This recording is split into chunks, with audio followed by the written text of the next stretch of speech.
لە ڕۆژی جیهانی ژینگەدا ژینگەی کوردستان قڕ دەکرێت. ئەمڕۆ 5 حوزەیران ڕۆژی جیهانی ژینگەیە. هەموو ساڵێک لەم ڕۆژەدا جیهان بەگشتی و ژینگە پارێزان و ژینگە دۆستان بە تایبەتی ئەم ڕۆژە بەرز ڕادەگرن و چالاکی جۆراوجۆر و بۆنەی تایبەتی ڕێکدەخەن. ئەو ڕۆژە لەلایەن نەتەوە یەکگرتووەکانەوە دیاری کراوە کە لە 5 حوزەیرانی ساڵی 1972دا لە کۆنگرەی ستۆکهۆڵم گفتوگۆی لەسەر کراو. دواتر کرایە ڕۆژی جیهانی ژینگە. ئەم ڕۆژە بۆنەیەکە بۆ وەشیاری زیاتر لە بواری ژینگەدا و بۆ سەرنجڕاکێشانی سیاسەتمەدار و بڕیار بەدەستانی جیهان بەلای ژینگەدا. هاوکات دروستکردنی بایەخپێدانێکی جیهانیە بە ژینگە و پێکهێنەرەکانی. بەڵام ئەم سەرنجڕاکێشانە لە شۆیەک زیاتر هیچی تر نییە و وڵاتانی سەرمایەدار و زلهێز لە ناو بازنەی دروشمدا دەخولێنەوە.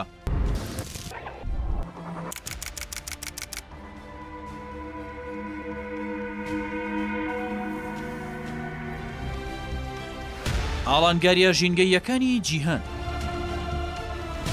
ئەمڕۆ جیهان بەدەست چەندین ئاڵانگاری و مەترسیەوە دەناڵێنێت کە لەسەر ژینگەی جیهان دروست بووە. بەشی زۆری ئەو مەترسیە ژینگەیانە دەستکردی خودی مرۆڤن و بەشێکی دیکەشیان سروشتین. بەڵام مەترسیە دەستکردەکان کاریگەری زۆر مەترسیدارترن.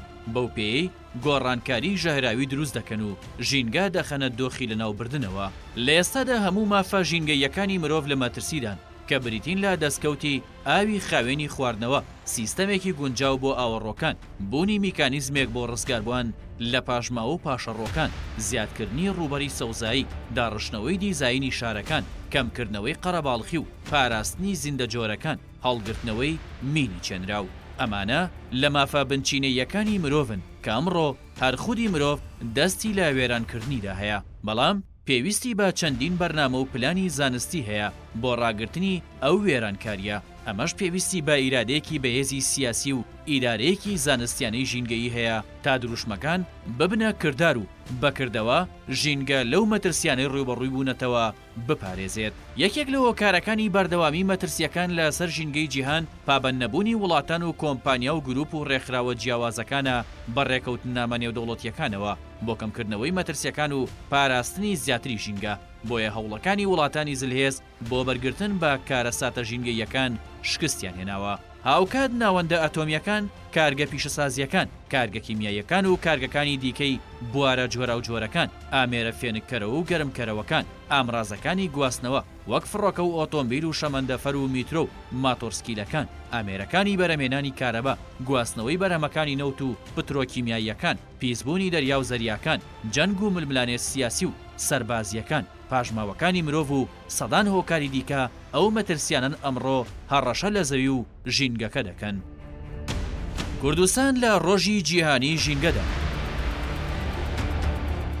ژینگەی کوردستان بەگشتی و هەرێمی کوردستان بە تایبەتی هاوشێوەی ژینگەی زۆرێک لە وڵاتانی جیهان لە بەردەم پیسکردن و تێکدان و وێرانکردندایە. هۆکارەکانی ئەم وێرانکردنەش هەمان ئەو هۆکار و ئامڕازانن کە ژینگەی جیهان بەدەستیەوە دەناڵێنێت.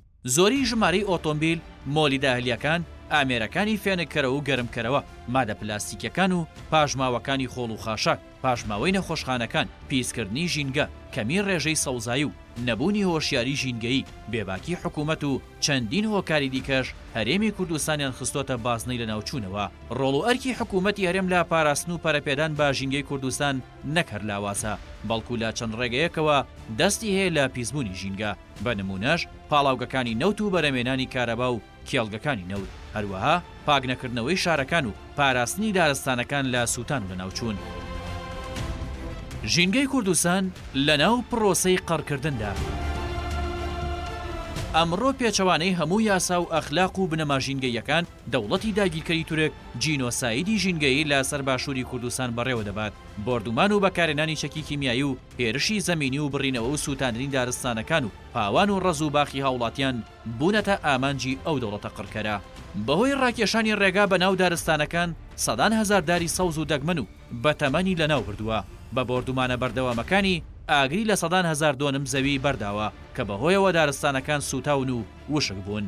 ئەمە کە دەوڵەتی داگیرکەری تورک دەیکات وێرانکردنی بە بەرنامەی ژینگەی کوردستانە و بە گوێرەی یاسا نێودەوڵەتیەکان تاوانی جەنگ و دژ بە مرۆڤایەتیە، چ بە گوێرەی ڕێکەوتنامەی 4 جنێڤ لە ساڵی 1949 مادەی 53 و پرۆتۆکۆڵی یەکەمی پاشکۆی ڕێکەوتنامەکانی جنێفی ساڵی 1970 لە مادەکانی 35 و 54 و 55 هەروەها پەیماننامە نێودەوڵەتیەکانی تایبەت بە پاراستنی ژینگە. ئێستا ژینگەی کورد لە ناو بێدەنگی نەتەوەیەگرتوەکان و حکوومەتی عێراق و حکوومەتی هەرێم دەسووتێت و لە ناو دەچێت. مەترسیەکانی دەوڵەتی تورک تەنیا لەسەر کوردستان نییە، بەڵکو بۆ تەواوی عێراقە.